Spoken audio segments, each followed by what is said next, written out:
ಚಿಕ್ಕಬಳ್ಳಾಪುರ ಜಿಲ್ಲೆ ಚಿಂತಾಮಣಿ ತಾಲೂಕಿನ ಕಾಗತಿ ಗ್ರಾಮ ಪಂಚಾಯಿತಿ ವ್ಯಾಪ್ತಿಯ ಬಡಗವಾರಹಳ್ಳಿ ಗ್ರಾಮದ ಎಸ್ಸಿ ಕಾಲೋನಿಯಲ್ಲಿ ರಸ್ತೆ ಅಭಿವೃದ್ಧಿ ಕಾಮಗಾರಿ, ಭೂಮಿಶೆಟ್ಟಿಹಳ್ಳಿ ಗ್ರಾಮ ಪಂಚಾಯತ್ ವ್ಯಾಪ್ತಿಯ ಭೂಮಿಶೆಟ್ಟಿಹಳ್ಳಿ ಗ್ರಾಮದ ರಸ್ತೆ ಅಭಿವೃದ್ಧಿ ಕಾಮಗಾರಿ, ಎಂ ಗೊಲ್ಲಹಳ್ಳಿ ಗ್ರಾಮ ಪಂಚಾಯಿತಿ ವ್ಯಾಪ್ತಿಯ ರಸ್ತೆ ಅಭಿವೃದ್ಧಿ ಕಾಮಗಾರಿ, ಮುರುಗಮಲ್ಲ ಗ್ರಾಮದ ಸರ್ಕಾರಿ ಪ್ರೌಢಶಾಲೆ ದುರಸ್ತಿ ಕಾಮಗಾರಿ ಸೇರಿದಂತೆ ಹಿರಗಂಪಲ್ಲಿ ಗ್ರಾಮ ಪಂಚಾಯತ್ ವ್ಯಾಪ್ತಿಯ ಗುಡ್ಡಂಪಲ್ಲಿ ಗ್ರಾಮದ ಕೆರೆಕಟ್ಟೆ ಅಭಿವೃದ್ಧಿ ಕಾಮಗಾರಿಗಳಿಗೆ ಇಂದು ಉನ್ನತ ಶಿಕ್ಷಣ ಸಚಿವ ಎಂಸಿ ಸುಧಾಕರ್ ಶಂಕುಸ್ಥಾಪನೆ ನೆರವೇರಿಸಿದರು. ಕಾರ್ಯಕ್ರಮದಲ್ಲಿ ಪಕ್ಷದ ಮುಖಂಡರು, ಕಾರ್ಯಕರ್ತರು ಸೇರಿದಂತೆ ಅನೇಕರು ಉಪಸ್ಥಿತರಿದ್ದರು.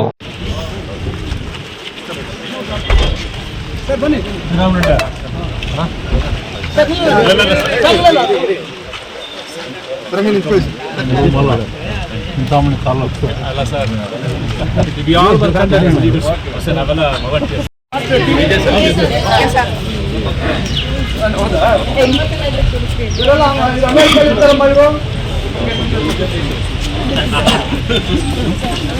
ಬಡಗವಾರಹಳ್ಳಿ ಗ್ರಾಮ ಸೇರಿದಂತೆ ವಿವಿಧ ಗ್ರಾಮಗಳ ಬಹು ವರ್ಷಗಳ ಬೇಡಿಕೆಗೆ ಇಂದು ಮುಕ್ತಿ ನೀಡಲಾಗಿದೆ. ಚುನಾವಣಾ ಸಮಯದಲ್ಲಿ ನಾನು ಕೊಟ್ಟ ಮಾತಿನಂತೆ ಇಂದು ಹಳ್ಳಿಗಳಿಗೆ ರಸ್ತೆ ಕಾಮಗಾರಿ ಮಾಡಿಸಿಕೊಡುತ್ತಿದ್ದೇನೆ ಎಂದು ಸಚಿವ ಎಂಸಿ ಸುಧಾಕರ್ ತಿಳಿಸಿದರು. ಬಡಗವಾರಹಳ್ಳಿಯ ಬಹು ದಿನಗಳ ಬೇಡಿಕೆ, ಯಾಕಂದರೆ 2008ರಲ್ಲಿ ಈ ಭಾಗ ಚಿಂತಾಮಣಿ ವಿಧಾನಸಭಾ ಕ್ಷೇತ್ರಕ್ಕೆ ಸೇರಿದಂಥ ಸಂದರ್ಭದಲ್ಲಿ ಅವತ್ತಿಂದ ನಮ್ಮೂರಲ್ಲಿ ಏನೋ ಅಭಿವೃದ್ಧಿ ಕೆಲಸಗಳಾಗಿಲ್ಲ ಅಂತಕ್ಕಂಥದ್ದು ಮತ್ತು ಅಲ್ಲಿ 2 ಮರಗಳು ತೆಗೆಯುವಂಥದ್ದು ಇವೆಲ್ಲ ಬೇಡಿಕೆ ಇತ್ತು. ಇವತ್ತು ಕಳೆದ ಚುನಾವಣೆಯಲ್ಲೂ ಸಹ ನಾನು ಇಲ್ಲಿ ಬಂದಂಥ ಸಂದರ್ಭದಲ್ಲಿ ಅಲ್ಲಿ ಭಾಷಣ ಮಾಡುವಂಥ ವೇಳೆಯಲ್ಲಿ ಇದನ್ನು ನಾವು ಹೇಳಿದ್ವಿ, ನೀವು ನಮಗೆ ಆಶೀರ್ವಾದ ಮಾಡಿದ್ರೆ ಖಂಡಿತ ಇದನ್ನು ಮಾಡಿಸ್ಕೊಡ್ತೀನಿ ಅಂತೇಳಿ ನಾನು ಮಾತು ಹೇಳಿದ್ದೆ. ಅದೇ ರೀತಿ ಇವತ್ತು 25 ಲಕ್ಷ ನಾವು ಮಂಜೂರು ಮಾಡಿಸಿದ್ದೀವಿ. SCPಯಲ್ಲಿ ಕಾಮಗಾರಿ ಇವತ್ತು ಪ್ರಾರಂಭ ಮಾಡುವಂಥದ್ದಕ್ಕೆ ಶಂಕುಸ್ಥಾಪನೆಗೆ ಬಂದಿದ್ದೀವಿ. ನಂತರ ಅವಾಗ ದೊಡ್ಡದು ಮಾಡಿದ್ದು ನಾನೇ, ಇವತ್ತು ಯಾವ ರೀತಿ ಮಾಡಿದ್ದೀವಿ. ಈ ಭಾಗದಲ್ಲಿ ಏನಾಗಿದೆ, ಈಗ ನಿಮಗೆಲ್ಲರಿಗೂ ಒಳ್ಳೆ ಮುಂದಿನ ದಿನಗಳಲ್ಲಿ ನಿಮ್ಮ ಭೂಮಿ ಬೆಲೆ ಭಾಳ 3 ಪಟ್ಟು 4 ಪಟ್ಟು 5 ಪಟ್ಟು ಆಗುವಂಥ ಅವಕಾಶ ಮಾಡ್ತಾಯಿದ್ದೀವಿ.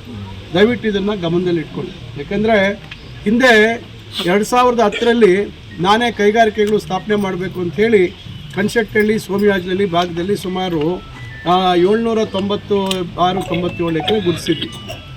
ಆದರೆ ಚಿಂತಾಮಣಿಯಲ್ಲಿ ರಾಜಕೀಯ ತೀರ್ಮಾನಗಳು ಬೇರೆ ಬೇರೆ ರೀತಿ ಮಾಡ್ತಾರೆ ಜನ. ನಾವು ಅದನ್ನು ಹೆಚ್ಚಾಗಿ ನಾನು ಹೇಳೋಕ್ಕೆ ಹೋಗಲ್ಲ, ಯಾಕಂದರೆ ನೀವು ಅದನ್ನು ಅರ್ಥ ಮಾಡ್ಕೋಬೇಕಾಗುತ್ತೆ. ಯಾರಿಗೋಸ್ಕರ ಮಾಡ್ತಾಯಿದ್ದೀವಿ, ನನ್ನ ವೈಯಕ್ತಿಕ ಕಾರಣಗಳಿಗೆ ನನಗೇನೋ ಅನುಕೂಲ ಆಗುತ್ತೆ ಅಂತ ನಾನು ಯಾವುದೂ ಮಾಡೋದಿಲ್ಲ. ಈಗ ಅವತ್ತು ಅಷ್ಟು ದೊಡ್ಡ ಜಮೀನು ಗುರುತಿಸಿದ್ವಿ ಕೈಗಾರಿಕೆಗಳಿಗೆ, ಆದರೆ 10 ವರ್ಷ ಅದ್ರ ಬಗ್ಗೆ ಗಮನನೇ ಕೊಡಲಿಲ್ಲ ಯಾರು. ಈಗ ನಂತರ ನಾವು ಬರೋಷ್ಟೊತ್ತಿಗೆ ಅದು ಸುಮಾರು 280 ಎಕರೆ ಸೋಮಯಾಜನಹಳ್ಳಿ ಸರ್ವೆ ನಂಬರ್ 80ರಲ್ಲಿ ಡೀಮ್ ಫಾರೆಸ್ಟ್ ಅಂತ ಆಯಿತು. ನಂತರ ಅದನ್ನೆಲ್ಲ ಉಳ್ಕೊಂಡು ಕೂತೆ ನಾನು ಸುಮಾರು 8 ತಿಂಗಳು ಒದ್ದಾಡ ಕಡೆಗೆ ಡೀಮ್ ಫಾರೆಸ್ಟು ಕೈ ಬಿಡೋಣ ಅಂತ ಪ್ರಯತ್ನ ಮಾಡಿದೆ. ಸರ್ಕಾರ ಸುಪ್ರೀಂ ಕೋರ್ಟ್ಗೆ ಮನವಿ ಸಲ್ಲಿಸೋಣ ಅಂತೇಳಿ ಇಡೀ ಜಿಲ್ಲೆದೇ ಎಲ್ಲ ನಾವು ಪ್ರಯತ್ನ ಮಾಡಿದ್ವಿ. ಆದರೆ ಒಬ್ಬ ಅರಣ್ಯ ಅಧಿಕಾರಿ ಇದು ಗ್ರಾಮ ಅರಣ್ಯ ಅಂತೇಳಿ 1916ನೇ ಇಸ್ವಿಲಿ ಯಾವಾಗ ಆಗಿದೆ ಅಂತ ಎತ್ಕೊಂಡ್ಬಂದು ಪೇಪರ್ ತೋರಿಸ್ದ. ಅಲ್ಲಿಗೆ ಮುಗಿದೈತೆ ಆಸೆ ಎಲ್ಲ ಬಿಟ್ಬಿಟ್ವಿ. ಆದರೆ ನಾನು ಅಲ್ಲಿಗೆ ಬಿಡಲಿಲ್ಲ.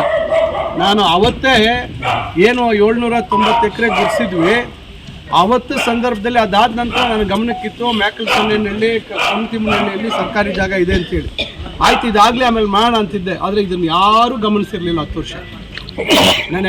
ಯಾಕಂದರೆ ಇವತ್ತು ಅಭಿವೃದ್ಧಿ ಅಂತಕ್ಕಂಥದ್ದು ಸುಮ್ಮನೆ ಏನೋ ಜನರಿಗೆ ಕಾಟಾಚಾರ ಭುಜದ ಮೇಲೆ ಕೈ ಹಾಕ್ಕೊಂಡು ಹೋಗ್ಬಿಟ್ರೆ ನಾನೊಬ್ಬ ಚುನಾಯಿತ ಪ್ರತಿನಿಧಿ ಏನಪ್ಪ ಎಂತ ಮಂಚೋಡಪ್ಪ ತೊಡಮಿನ ಕೂಪೆಟ್ಕೊಟ್ಟಾಡೋ ಈರು ತಲ್ಕಾಮಿನ ಕೂಪೆಟ್ಕೊಟ್ಟಾಡೋ ಅಂತೇಳಿ ಪ್ರಚಾರಗಳು ಮಾಡುವಂಥದ್ರಲ್ಲೇ ಇವತ್ತು ನಮ್ಮ ಬದುಕುಗಳಲ್ಲಿ ಬದಲಾವಣೆ ಆಗೋದಿಲ್ಲ.